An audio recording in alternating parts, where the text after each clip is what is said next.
Ziua 394 a războiului din Ucraina, Rusia rămâne fără tancuri.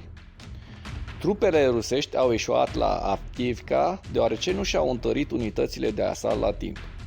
Ucrainenii au eliminat complet capul de pod rusesc și au forțat pe rus să se retragă. Cele mai noi rapoarte au oferit în sfârșit mai multe detalii despre situația din această parte a regiunii. Ca urmare a contraatacului, ucrainenii au restabilit controlul asupra gării și l-au folosit pentru a contracara încercările rusești de a se apropia de calea ferată. Se pare că forțele ruse efectuează atacuri apropiindu-se mai întâi de acest cătun, la nord de linia copacilor, și apoi încercând să-i lovească pe ucraineni din flanc. Dar acum, intensitatea atacurilor lor a scăzut, iar situația s-a stabilizat. Cu toate acestea, statul major ucrainean a raportat că rușii au trecut din nou la atacarea Novokalinove și Novobahmutivka. Unele surse ruse au susținut de asemenea că forțele ruse i-au distras cu succes pe ucraineni prin atacurile lor asupra Stepove, ceea ce le-a permis să spargă 2 din 3 poziții ucraineane rămase la Novobahmutivka. Pentru context, bătălia pentru Novobahmutivka a început pe 3 aprilie anul trecut, iar ucrainenii au oprit avansurile rusești aici timp de 355 de zile. Deci, Novobahmutivka este o fortificație foarte puternică. Când vine vorba de partea de sud a regiunii, și astăzi au fost disponibile mai multe informații despre atacul rus anterior de la Vodiane. Se pare că rușii au folosit cel puțin de 2 ori mai multe tancuri și vehicule blindate în încercarea lor eșuată. După cum se vede din noile imagini disponibile, forțele ucrainene au început să distrugă unitatea de tancuri rusești cu ATGM-urile lor, că rușii abia au reușit să iasă din Vodiane. Primul tank a fost distrus în fața ultimelor clădiri din zona de nord a Vodianei. Cel puțin 4 vehicule au reușit să traverseze câmpul și să înceapă să se deplaseze spre deal.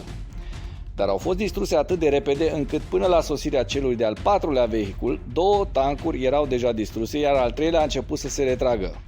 Vehiculul a fost avariat, iar echipajul a fugit cu câteva secunde înainte ca obuzele din interiorul lor să se detoneze.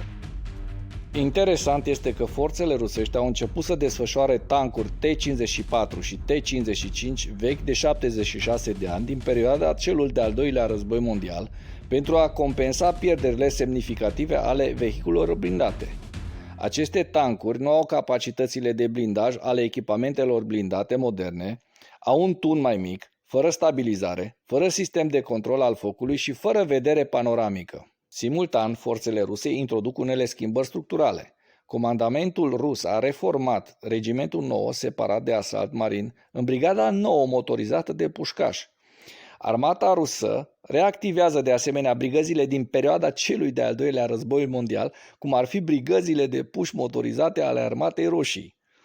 Astfel de metode de generare a forței sugerează că comanda militară rusă acordă prioritate formării de unități de infanterie motorizate, spre deosebire de reconstituirea unităților de tancuri pline.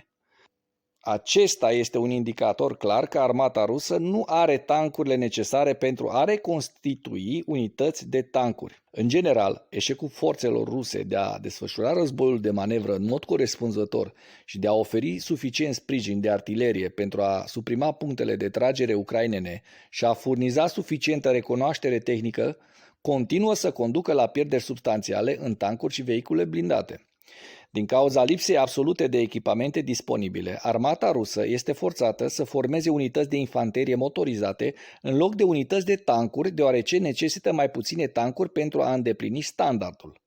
Desfășurarea tancurilor din epoca celui de-al doilea război mondial va degrada și mai mult forțele ruse și va limita semnificativ capacitățile ofensive ale Rusiei.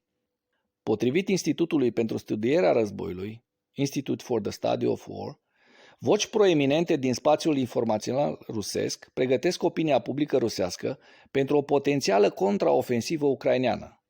Șeful adjunct al Consiliului de Securitate al Rusiei, Dmitri Medvedev, a subliniat pe 24 martie că statul major rus este conștient de faptul că Kievul se pregătește pentru operațiuni ofensive și că statul major rus ia în considerare propriile decizii și răspunsuri pentru a se pregăti pentru o ofensivă ucraineană. Adică amenințările cu arma nucleară și cu Armagedonul, fâsuri. Un proeminent blogger militar rus a susținut că actorii ucraineni difuzează dezinformări cu privire la planurile de atac ale Ucrainei către regiunea Belgorod pentru a atrage trupele ruse în zonele de graniță și pentru a le permite trupelor ucrainene să lanseze atacuri asupra altor sectoare ale frontului, făcând ecou parțial finanțatorul grupului Wagner. Prigozhin a mai avertizat cu privire la un asalt ucrainean asupra regiunii Belgorod. Un alt blogger rus a avertizat că forțele ucrainene vor încerca probabil să lanseze o contraofensivă înainte ca complexul militar-industrial al Rusiei, CMIR, să câștige capacitatea de a crește producția și de a consolida potențialul defensiv al Rusiei. Finanțatorul grupării Wagner, Evgeni Prigozhin, a susținut în mod similar pe 23 martie că știe de planuri pentru o contraofensivă ucraineană extinsă, așa cum a raportat anterior Institute for Study of War. Ofensiva mai largă a Rusiei de primăvară pare să vină, iar spațiul informațional rusesc pare să răspundă la încetinirea operațiunilor rusești și la potențialul Ucrainei de a recâștiga inițiativa.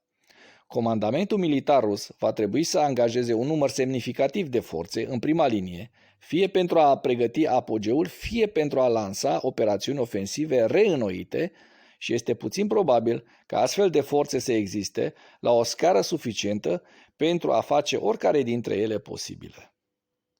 Mulțumesc că ai urmărit până la final videoclipul. Pentru mai multe materiale de acest gen, abonează-te la Animatura.